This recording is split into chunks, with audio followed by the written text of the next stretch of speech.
You're listening to Life Check Yourself with life coach, transformational leader, and dating and relationship badass, Marni Batista. Every week, you'll get the raw truth from top experts and real people on the important life and love issues you want to know about. So, if you're ready to life check yourself in your relationships, your career, and the areas of your life that matter most to you, and you're not afraid to be called out on your, stuff, then you're ready for what's next. Life Check Yourself with Ciicii. Make them obsessed. Have you ever heard of the words positive bitchology? Because if you haven't, you need to. And I have life and energy coach Ciicii here. She has millions of followers, ladies, as a content creator. She is a host of That Bitch is Positive. She's also a singer-songwriter, and she's a book coming out in April, which is so exciting, called Show Up As Her. It had a title with the word bitch in it, but the publishers won't let her. So we're going to let her say bitch as many times as she damn wants today. In that book, she talks about the 10 laws of bitch, which is standing for babe in true connection with her human self, which I love. So super excited. She has a life coach certification from Tony Robbins, Chloe Mendennis. She's got millions and millions of people who follow her on her social media and her platforms, which, I mean, you got to get a book done this day. And I'm just super excited to chat to you. So I know, like, in your story, you were sort of like in New York, really smart, summa cum laude, you know, all of the stuff, and a bad breakup sort of was the worst thing that turned into your best thing. So tell me how the book and the idea for the book was born, and what is positive bitchology? So, okay, I was unknowingly very codependent and had a lot of anxious attachments. And I had this inner feeling of, I know I need to separate from my partner. I knew I needed to go through something. I didn't have the tools or the understanding or the words to put it together, but I assumed, well, I'm having this inner calling to spend time with just myself. It must mean there's something wrong with him. It must mean this relationship sucks. So we had sort of a weird faulty gray area for a couple of seasons. I liken it to that episode of Friends where Rachel and Ross are fighting over whether or not they were on a break. Right, exactly. You know, that was us. It was very messy. And eventually it got so unhealthy for the both of us that he actually was the one who said, we can't do this anymore. And if it wasn't for him doing that, I would have just continued in that cycle for God knows how long. So I'm so thankful for that. But because of my own past with codependency and anxious attachment, I could not fathom actually letting go of someone, even though I needed to get into myself. That breakup, I had a lot of time to realize I had no identity outside of being in a relationship. I really didn't have hobbies. I was still in college at the time. So I didn't have a lot to do besides schoolwork. I had friends, but I wasn't also a going out type of girl. Yep. Just felt like nothing. And that was a really low point for me. Looking back now, I realize how feeling like a nothingness is actually the best thing that can actually happen to you, because then you can decide who you want to be. I no longer had past triggers of, this is who you are in your relationship and this is how you have to show up. I really felt like I just had no direction in any direction. Then I graduated during COVID. And once again, I'm kind of in this nothingness and trying to find my footing.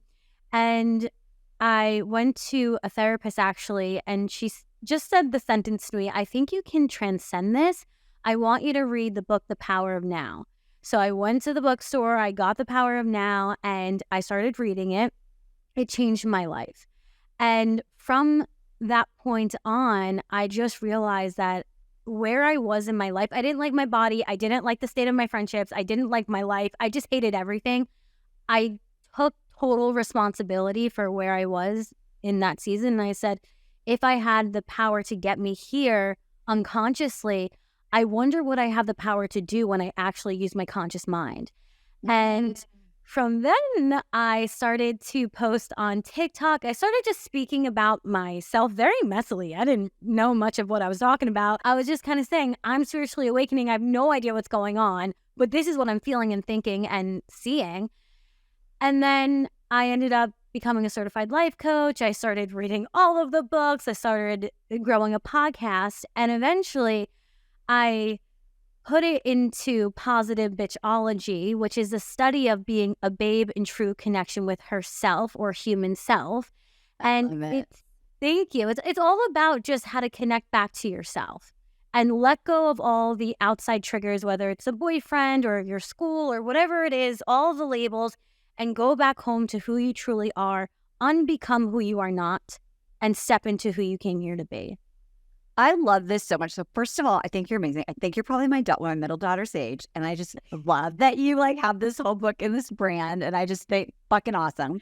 But here's what I think is really cool about this is that what you're saying at a really pivotal moment is that my identity was tied to something outside of me. Mm-hmm. And this thing that you said that I want everyone to, because this young woman here has very fucking wisdom. She's got some wisdom in her. Is that no matter how intellectually you knew, like, I need to break up with this person, right? And for those of you that are like, I need to leave this job. I need to stop being friends with this person. I should probably quit drinking. I need to stop like scrolling for hours and watching 10 hours of Love is Blind in a row. Like, you know, like to say, like, those things are distractions from really, like, the real issue. What was your boyfriend had to, like, really do it. So in that moment, I'm so curious, were you like, no. Did you fight? Like, did your ego, your little gremlin voice fight? Or did you go, okay, if you're breaking up with me, then I'm done? I fought like cat and a dying dog. I had my mom on the phone with him. Like, it was such a lesson for me because in that moment, I was begging someone outside of me to love me and stay with me. And the whole entire time, the one person who just wasn't loving me, who I totally ghosted myself, I needed my own attention. And I thought that I could outsource that from a boyfriend, and turns out that doesn't work. And, you know, I've been thinking a lot about this recently, but it's so interesting because we're always looking for signs outside of ourselves. I need a sign to quit my job, or I need a sign outside of myself to leave this relationship. And what I'm coming to realize is the feeling, that inner flicker, the calling that you feel like you have to leave, that is a sign. But it's our ego that's wanting that extra 3D confirmation. But that feeling in itself oftentimes is a sign that we do have to take action and remove ourselves. Yeah, absolutely. Because you don't want to have that moment. Like, I had that moment, you know, I was in my 30s on my knees begging my ex-husband, don't leave me, don't leave me, right? So if you have practiced positive bitchology, which again, I'm obsessed with, you can have a lot more self-awareness, and then you become like in demand and you attract better guys and you're enjoying the process. So one of the things I know you talk about in your book is having sort of the awareness, like assessing your awareness. Now, I'm going to say that a lot of people who listen to this podcast are really into personal development, and they're like, I'm so self-aware. They're like, I know this, but I believe that there's another layer of self-awareness that is beyond our like spiritual superiority that we have. So in your self-awareness assessment, how do you get down to like the dirty, nitty-gritty truth? Yeah, it's so true because we only know what we know and we don't know what we don't know. And I found that I was going through a lot of my day feeling low, but I was telling myself, well, I'm doing all these high vibe things. I'm taking the action of manifesting and journaling and meditating, but why am I feeling the way I'm feeling? And so when you self-assess yourself, what I started to do literally just in my journal, I would write down every single action I was taking and then write down the emotion I felt afterwards. And the biggest takeaway I got is I was hanging out with people who afterwards I felt terrible after. So I would go, I was like, these are my friends. I love these connections. And I wasn't realizing that when I would get home, I was drained. I felt really low, even insecurity, these weird emotions that were not mine, but yet I was starting to feel. And it's easy to blame other people or situations or our past. I don't know. There's so much to blame. We can find stuff. Yeah. But when you take responsibility and say, well, I can either limit that action or I can take myself out of it fully, then I don't have to keep going in this spiral of feeling the same thing over and over and over again. But I feel that most times we don't actually know what's causing us to feel the way we feel. I don't think we realize how much the actions we're taking on a daily basis are affecting us. I don't think we realize how the people we're hanging out with are changing us on a cellular level. And so it's so simple. Just when you're out and about, I don't care if you're food shopping, hanging out with your cousin, you just meditated, take your journal, jot down what you're doing, and just take note. How am I feeling afterwards? And a big thing that I realize is, what are the thoughts I'm having afterwards? Because sometimes we don't realize it, but we're around other people. We're taking on their insecurities, their energies, and we don't want to make their projections our predictions. So sometimes you might need a little extra energetic protection before hanging out with some people. There's no way to know to do that unless you're recording how you're feeling afterwards. I think this is brilliant. I used to say that when you're single, and I remember being in this space, like you'd go out, you're with all these women, and they're like, let's go talk to guys or whatever. You'd walk in and everybody would like do the scan. They'd be like, nobody in here, this sucks, let's go, And then you'd go to the next place and everyone would just chat about like how hard it was or whatever. Or the one person in the group in a relationship would like be, oh, you guys, blah, blah, blah, right? And I think that we sometimes realize this, so then we just start isolating or we start trying to avoid it rather than doing what you're doing and saying like, let's look at the pattern. And then if I take responsibility, maybe I need to like start hanging out with different kinds of people, right? I need to create new community, new connections. So I really love that. So let's talk about, in your book, you talk about how you could never get ghosted again. Mm-hmm. I love that. How do you get ghost proof? Okay, I love ghost proof. That's so cute. So how we become ghost proof is we want to pay attention to how we're treating ourselves, because I've seen it in my clients' lives, in my life, over and over and over again. Every single time I would ghost myself, the people in my reality would ghost me too. What does that actually mean? When we ghost our needs, we don't speak up for them. We ghost our desires, we ghost our vulnerabilities, we ghost how we actually feel, our wounds, whatever it is. When we ghost ourselves, it's 100 times more likely they're going to ghost us too. I mean, we incarnated in this body. If we can leave ourselves, it makes it much easier for them to leave us too. And it's interesting because I think as women especially, we don't want to feel needy when we speak up for what it is we need. But that's not being needy. That's putting yourself on the pedestal. That is putting yourself really on your throne and saying, look, this is what I require. Either meet it or don't. But that's not needy. And I really thank my mom, because she always taught me that the squeaky wheel gets the grease. So I was that person who was always screaming for everything I wanted and needed. And that's not a weakness. That's a strength. And when you speak up for your needs, not only can that person understand that is a need, but now you're actually inviting them to meet it. And that gives them the opportunity to do so. Yeah, that's so true. And I think that, really thinking about how do you not show up for yourself? How are you hiding? How are you not expressing? How are you muting yourself? I mean, I don't know about you, but when I talk to people and I'm like, what do you want? Like, even like with the guy, they'll be like, oh, I just don't feel connected. I don't know if he's into me. I'm like, what do you want? They're like, I don't know, to call me, to like literally, right? And so what I think I want to highlight here that Ciicii's talking about is that you better damn well get good at understanding what the hell you want before getting disappointed that number one, you have people who just disappear, or number two, like you're complaining that people are never meeting your needs, because how the hell are you supposed to get that if you don't even know how to do it for yourself? Exactly. And I think we lose out on the fact that we actually do have so much more creative control over our life and our relationships than we think. A lot of us are just using our energy in a way that's not conducive to our desires.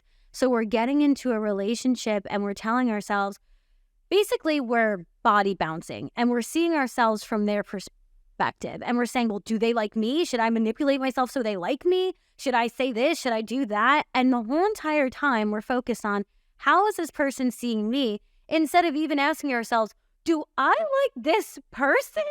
Am I even interested in this person? Or am I filling in their silences with my own desires and building up and romanticizing a future and a version of them that doesn't even exist? I do think we play ourselves so much more than other people are playing us, just because of the own stories and how we're narrating our relationships.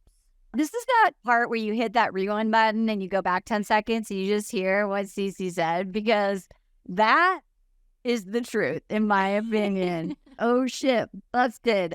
I love this. Okay, let's talk about this, Ciicii, because I think that as part of what you're talking about, people put that elusive thing, that person on the pedestal. I actually have a visualization I walk through with people where they actually knock down the person on the pedestal. So tell me though, how does that, because this really ties into this idea about being codependent, right? And our identity being so aligned with this person. And I'd love if you can explain this. Is there a way to use that as a stepping stone out of codependency, to stop putting other people on the pedestal? Or is that just a completely separate thing? It's not part of codependency at all. I think it is codependency, honestly. It is the same thing, because if you think about codependency, being codependent on another, what is it but seeing ourselves from the other person's viewpoint? It really is, what can I do for that other person? It's seeing ourselves as their left arm instead of seeing ourselves as a full individual on our own. And when we're not able to carve out space for our own being and we can only see ourselves tied to others, that's a problem. And I see this from an energetic point of view, where whenever there's codependency, there's some blockage or dysfunction with our sacral chakra, and that's just an energy center that's in our body.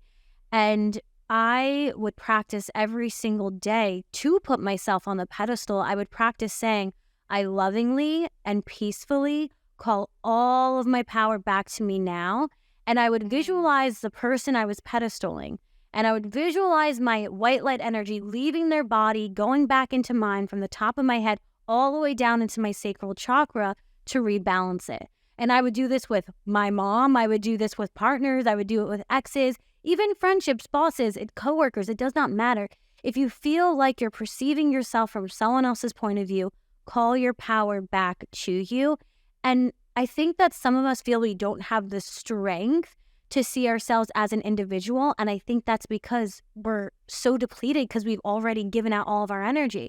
So the first step to put yourself back on the pedestal is call that power back home. It wants to be with you. It's like a lost dog. It wants to be back with its owner, and no one else's energy is going to feel as good as your energy. It's going to feel like jeans that are too tight.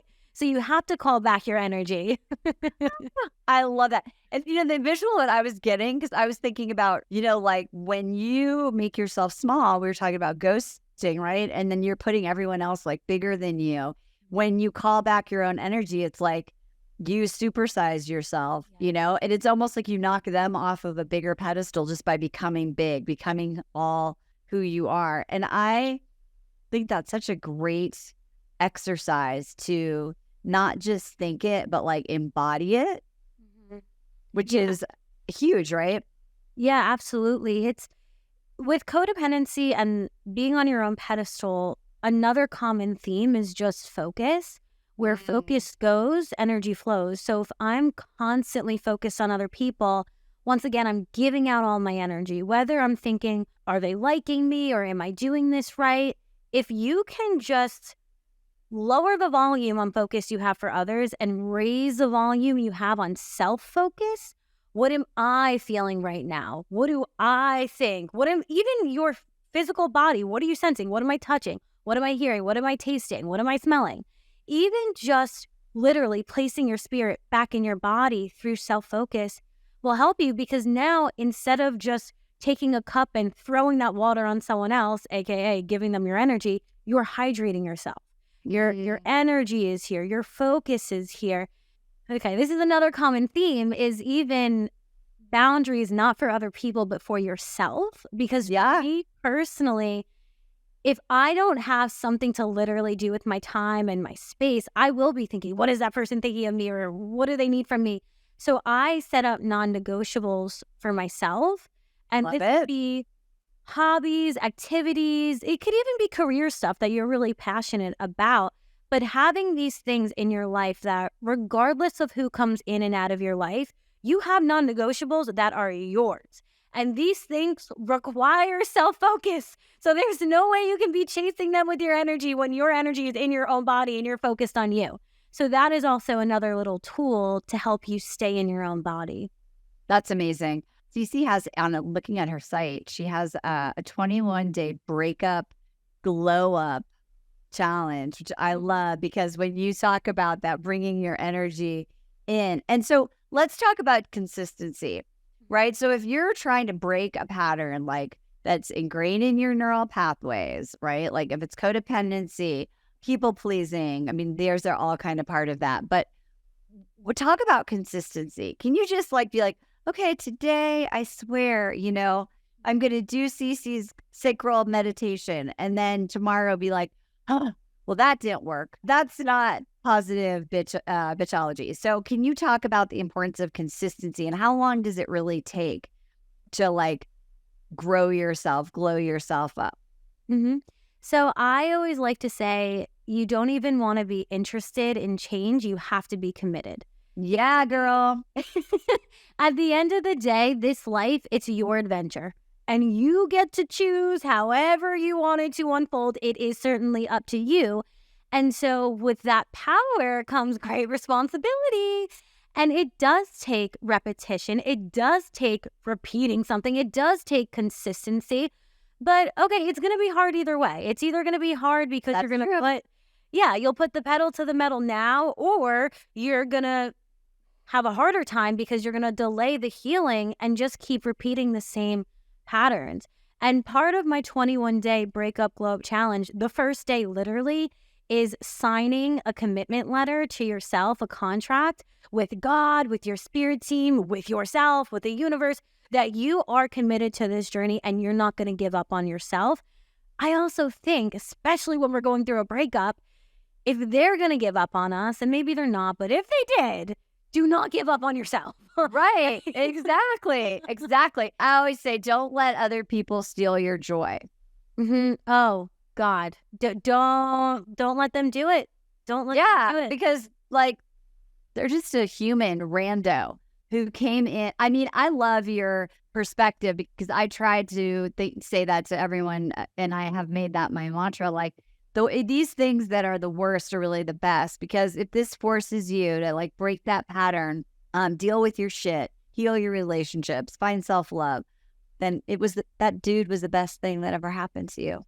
I always say it was the greatest gift. And I do think this is something I do with affirmations, but if I feel like I can't shock my system out of a pattern, I will just tune up the intensity. So if I'm trying to remember and anchor in a new affirmation, I'll add the word fuck to it, or bitch, or so it's just anything. So let's say I'm not feeling great about myself, I'll tell myself, well, I'm fucking hot today. Right? Just because I really believe that does shock the brain barrier and it gets in a little bit deeper. And so if you have to add in spark words, add in spark words. If you need to intensify it a little bit, do what you need to do. But that pain of that breakup was so intense that it shocked me into a new season. sometimes we need to speak to ourselves a little bit intensely to shock ourselves into waking up and being like, all right, it's go time. I love it. By the way, I just learned that you could do that. There's all these meditations on Spotify. Who knew? Like, I know that's obvious, but I didn't know that. Anyway, and so somehow I was like, I put in meditation and love Eckhart Tolle from the bottom of my soul, but damn, he's not really like engaging. And so I love that was like, he sparked you because your voice and your presence and your energy and your impact is so engaging and amazing. I'm just so excited for you and all the work that you're going to do and everything that's going to happen because of your fabulous book. Thank you so much. I'm so excited to see the effect it has on people. And I feel like I've been birthing it for a while, so I'm just ramming to it takes forever, girl. What's really cool too is I have 3 daughters. One's 21, one's 25, and one's 28. And so when they were in college, I would go speak to the sororities, right? Mm-hmm. And all these really beautiful girls like you, amazing, fucking getting perfect grades, all this stuff. And they were struggling with their love lives, and they couldn't talk to their moms about it, really. I was there sort of like as a speaker or whatever. But I hope you reach like people in their 40s and 50s. And also you could talk to women who are in their 20s and 30s so they don't have to come to my office 25 years from now. Because what you said is so true. If you do not deal with this shit now, I swear to God, you'll just have 5 breakups or a divorce or 2 divorces. And for all of you who are listening, you're like, that's me. The point is, what did you say? Be serious about change, not interested in it. Be committed, not just interested. Be committed, not just interested. Mm-hmm. She's wise. Let's all help her book get to the top of whatever that means for her with pre-ordering it. It's already up on Amazon. And you can also it's up on Amazon. It's called Show Up as Her. So you can find it there. And then what's your best website where everyone can get that grow up 21-day challenge? If they just go to my Instagram, which is at Vibin with Ciicii, VIBIN with CIICII, all the links are in my bio. I love it because that's what you do when you're in your mid-20s. You just go to Instagram, book a website. Just go to Instagram, Vibin with Ciicii. She's got 2 eyes, Ciicii, and she's amazing. If you're not watching this on YouTube with us, go track her down. Introduce everyone you know to her. Buy the book. Great. So happy for you and so excited about the work that you're doing. Thank you for all of your kind words and for having me on. You're so smart. Ladies, oh my gosh. Well, first of all, if you know anyone who's going through a breakup who's codependent or they're codependent on you, you can just forward them this and be like, I thought that maybe this would be interesting for you.